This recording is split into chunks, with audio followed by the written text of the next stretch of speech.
We will be moving down through the columns primarily, but the cards are actually quite mutable and they can be transpersed through any area of the reading as well. So we'll start with that first one, and it's got the 7 of Swords, then the third eye chakra, and then Master Buddha, increased awareness. And he also says deep connection and trust your inner voice. So it would have seemed to me when you got that first card, the 7 of Swords, there is possibly something or someone around you who isn't particularly trustworthy, or who is possibly doing things behind your back, or maligning either you in a certain way or maligning possible events or occurrences around you. So with the fact that you got the third eye directly under it, which is where we pick up our clairvoyant messages from, and I'd already given you previously through the intuitive words and messages, I'd given you the words dreams, messages, signs, symbols, guidance, cycles, moon cycles, and hormones. I think they're telling you very much to use your gut feeling and your inner instinct and your knowing when you are dealing with any situations that may seem a little bit dodgy or circumspect or not above board or hiding things or hidden agenda in the month of April for you. And also Master Buddha is saying the same thing. So apply some real inner guidance energy to any decisions you're making, and this could be around signing of documents, because often the sword cards relate to that. So it could be some of you might be thinking of purchasing something new, such as a house, or you might be signing up an alliance with someone, forming some sort of strategy or team or business, and they might be suggesting that you sign documentation. I think it's very important to really, do you feel right about it? Does it feel as though everything is being equally or fairly weighted or balanced? Does it feel as though the person is being open and honest? So all of these things are going to come into play, and when you go within, you often find the true answer. So connecting with your psychic abilities and your inner awareness, as well as all of these wonderful celestial helpers who are down here. For some of you, it could even be relationship stuff that is boiling to the surface with this column down the left. So if you feel as though you are having people, malign or undermine areas of your life or your belief systems or your personal integrity values, which is what this card can often symbolize, then it would be again pertinent to either address these people or situations, or speak up and stand your ground, or say why you feel the way you do about a certain something, or conversely, choose to walk away and leave them behind. There's definitely someone around you or something that's not being your best friend in life at the moment. So we come to the next column, we see the Queen of Swords, we see the throat chakra, and we see Lady Nada and its heart awakening. And it says here, awaken to acceptance and divine love, give and receive in balance.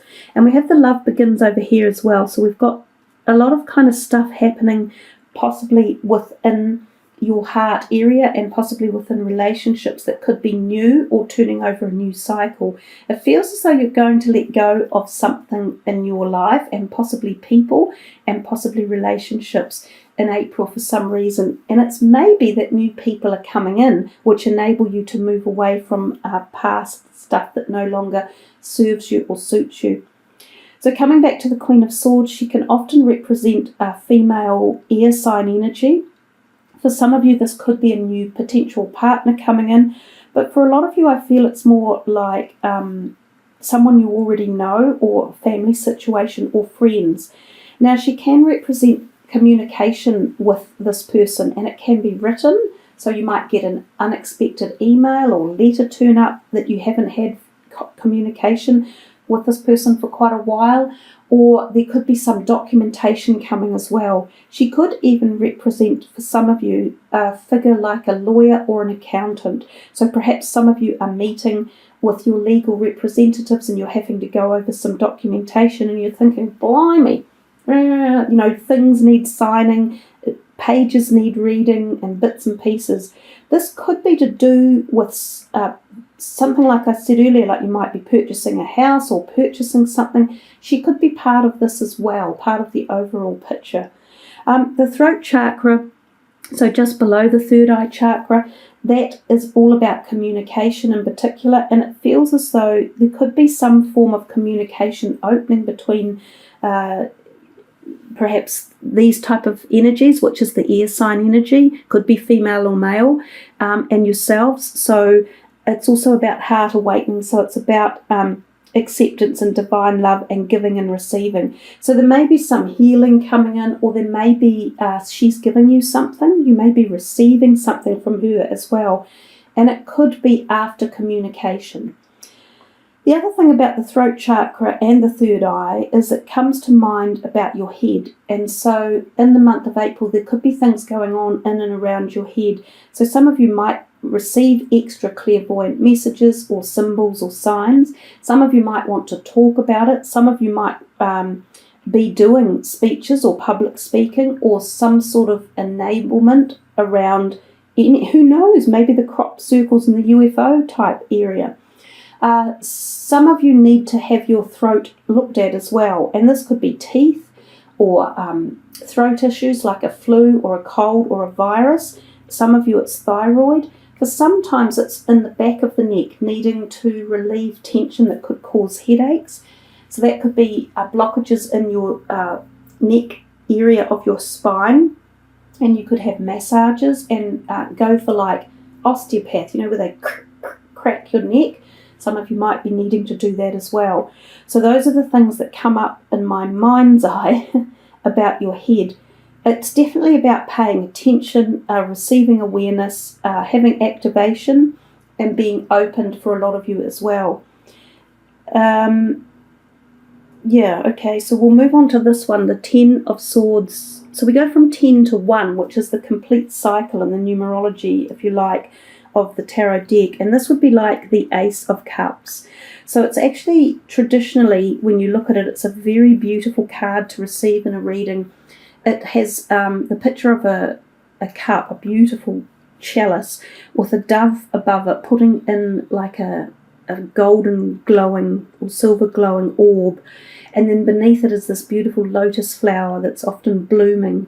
It is a beautiful card, and it often means that, or symbolizes energy and love and protection from above, from celestial realms, from the creator, from source point.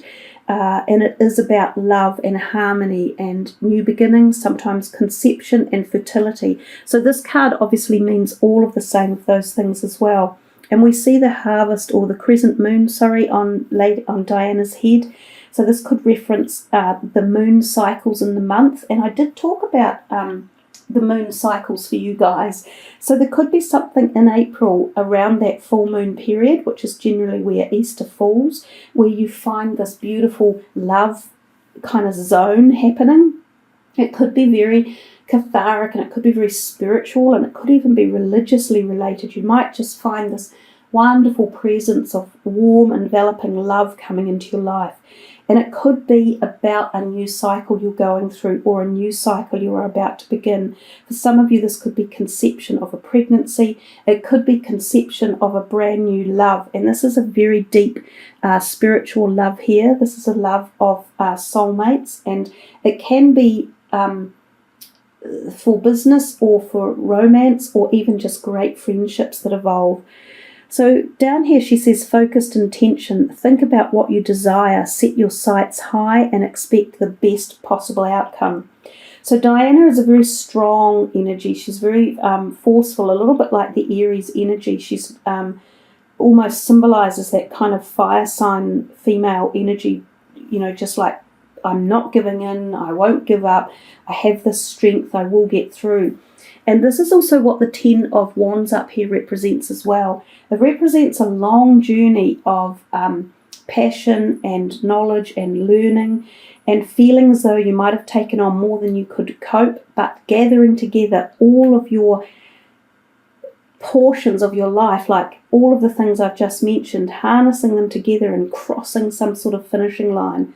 So it's as if some cycle you've been on, and creative and passionate, could be about your career as well, that you've been heartfelt with, has come to a completion, and you've learned a lot, and you're turning into this new evolution of whatever it is that particularly is in your mind or zone for now. Now remember, these are general readings, so for every one of you this will be a different thing that we're referring to. But there is great strength, because this is the card of strength and of finality and of finishing it and of achieving it.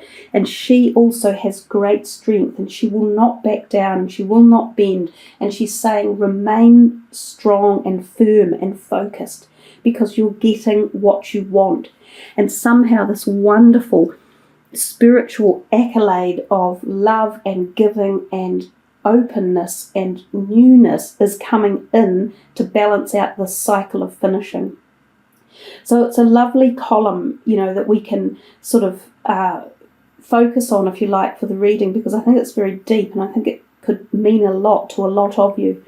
But if we come over here and we see the Two of Cups reversed, and then we see the Six of Swords moving on, and we see Charity, and she is about prayer and contemplation. And she says, connect with heaven, ask and you shall receive. So there's a lot of reminding you you're not alone. There's a lot of reminding you about asking for support and help, and understanding that cycles come to an end, and we all have periods of moving on, because that's what these two represent. So the Two of Cups reverse can often talk to us about the need for listening. Again, listening to like messages, your inner messages, signs and symbols, and guidance, the word guidance coming in. This often means that you need to seek guidance from others. And it can refer to saying, if you have platonic friendships and relationships, to be careful that you're not, perhaps fueling energy the wrong way, or saying or doing things incorrectly. Now, the Six of Swords about moving on is very kind of, those two cards match in a way. It feels as though there is perhaps a relationship around you, or friendships, or something in your life that you're getting ready to complete a cycle with. And we've certainly seen that throughout the reading, with this whole potentiality of moving on and new beginnings. So the Six of Swords traditionally is also one of our travel card indicators. And it's usually a picture of a person on a boat with another person with them, and they're moving from sort of troubled waters and into calmer waters. So for some of you, this could be sort of literal travel, meaning you might be going on a trip somewhere, and it might involve by oversea or by boat. Now, for the other perspective of it, it can be that you are moving out of something that's been bothering you or causing disharmony for a while. And we've had this come through a little bit for your reading. So I think you are saying goodbye to some people in your life, relationship-wise. If not at the actual physical, obvious level, it might be that things just quieten off, or you're moving away from them. Some of you might be shifting or moving to another area, which could be a reason why these endings are coming, and this newness is also coming in. So with these two here, it does very succinctly tie in as if it's just time that perhaps the both of you agree there's a relationship that doesn't really give much support or service anymore, or you've grown apart and you've both agreed that you'll head in different directions. I'm not sure that we're talking here about your really close romantic partner, such as in a marriage, or or a partner who you might have had children with or something. It could be a little further out, more like either possible family extensions or closer friendships. And it just might be for various reasons. You might both be going in different directions career-wise, so you might not see these people as much. You might have moved apart, so shifted. They might be shifting as well, and that could leave you thinking, oh, well, okay, I'll look for, a new support person, or a new friend, or a new this. It could be that you're leaving your job, and you leave behind people. Or it could just be time for the relationship to grow, because you're both learning different things and growing in different ways, and that does happen.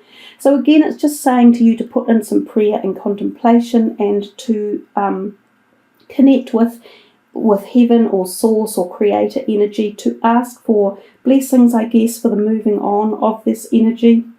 And to remember that when one door closes, another always opens, and to ask for what you would like to fill the gap in your life. So ask if you wish for new friendships or partners or whatever else, and put in what it is you desire in life, so that you say things like, I would love to have support and closeness and connection and enjoyment and happiness and love and laughter. And when you focus on the positives in life, that's what the universe will tend to send your way. So remember too, these things don't happen immediately. They can take quite some time for changeovers to take place, and they also take a degree of effort from our end to put in the requests, and also to show our gratitude for receiving them, even though we're waiting to receive them in the future. Because with every request we make, we must also offer gratitude and thanks.